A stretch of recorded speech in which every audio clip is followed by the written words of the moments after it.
Film का आगाज़ एक सख्त वार्निंग साइन से होता है जो एक ममनुआ जंगल के इलाके में दाखिले से खबरदार करता है और वाज़िह तौर पर कहता है कि जो कोई भी सरहद पार करेगा उसे गोली मार दी जाएगी। एक पुलिस अफसर तफ्तीश के लिए आता है मगर एक गार्ड उसे रोक लेता है, जिसके बाद एक कशीदा झड़प शुरू हो जाती है। इसी दौरान एक खौफजदा लड़की जंगल में दौड़ रही होती है।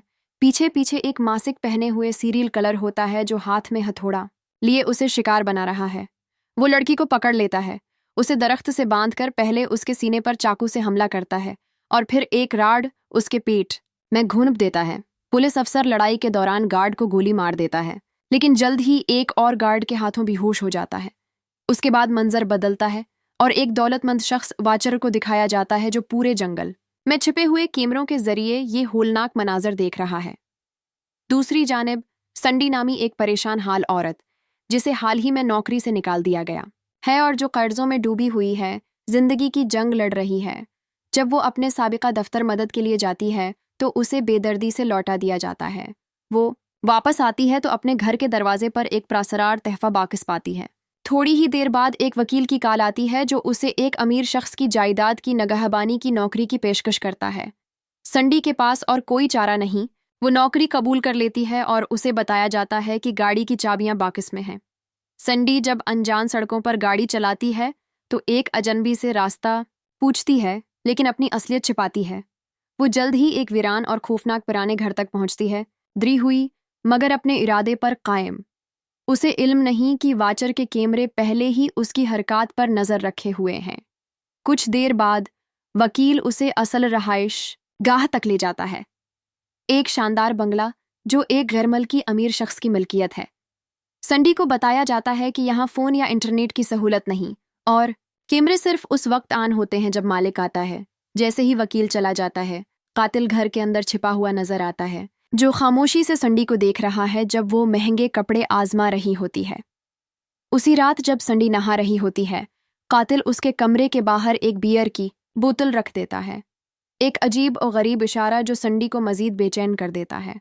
कातिल हमला करने ही वाला होता है कि वाचर उसे कॉल करके खबरदार करता है कि अगर उसने हुक्म अदूली की तो उसे दोबारा जेल भेज दिया जाएगा। अगले दिन संडी एक मुर्दा जानवर देखती है और एक दरख्त के नीचे एक भयानक मज़ार दरियाफ्त करती है जहां पिछले मुतासरीन के जिस्म के आज़ा शेशियों में भरे हुए होते हैं। इन शेशियों पर नाम दर्ज होते हैं, सिर्फ संडी की शेशी खाली होती है जैसे वो अगला शिकार हो। एक रात कातिल संडी के कमरे में आता है और छुरी से उसके जिस्म की लकीर खींचता है। संडी जाग जाती है, खतरा महसूस करती है और फिरार की कोशिश करती है। उसे एक गड़िया भी नजर आती है जो अपनी जगह से हटी हुई होती है, मगर वो उसे वहम समझकर नज़रअंदाज कर देती है।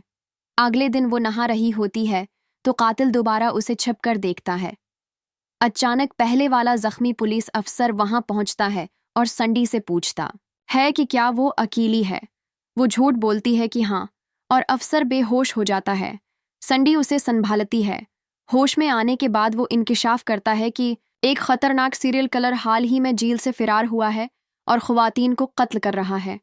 वाचर ये सुनते ही अपने आदमियों को भेज देता है ताकि अफसर को मार दिया जाए।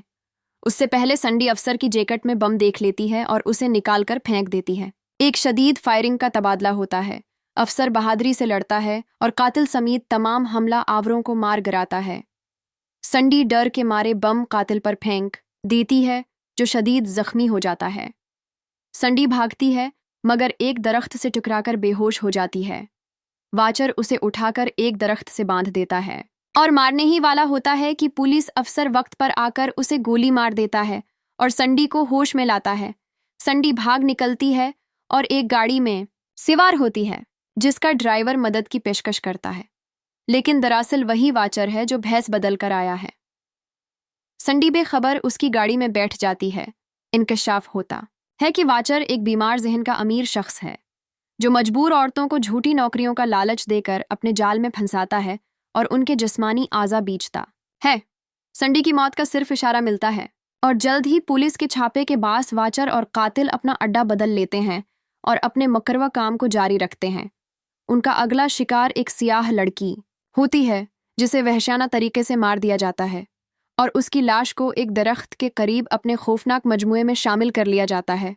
अब कहानी स्टीना पर मुंतकिल हो जाती है। एक जदोजहद करती हुई अदाकारा और बीवा माँ जो अपने शौहर की मौत के बाद अपनी बेटी के लिए मेहनत कर रही है, वो एक नाइट क्लब में डांसर की नौकरी के लिए ऑडिशन देती है। उसी दौरान एक बूढ़ी औरत उसे एक रियलिटी शो में शिरकत की दावत देती है जहां जीतने पर करोड़ों का इनाम है। स्टीना ये मौके कबूल कर लेती है। आसी वक्त मैग्नस, एक फौजी और अकेला बाप, भी मुतारफ होता है। अगले दिन स्टीना और दीगर 3 शरका शो के लिए मुंतखब हो जाते हैं और उन्हें एयरपोर्ट बुलाया जाता है। उन्हें बताया जाता है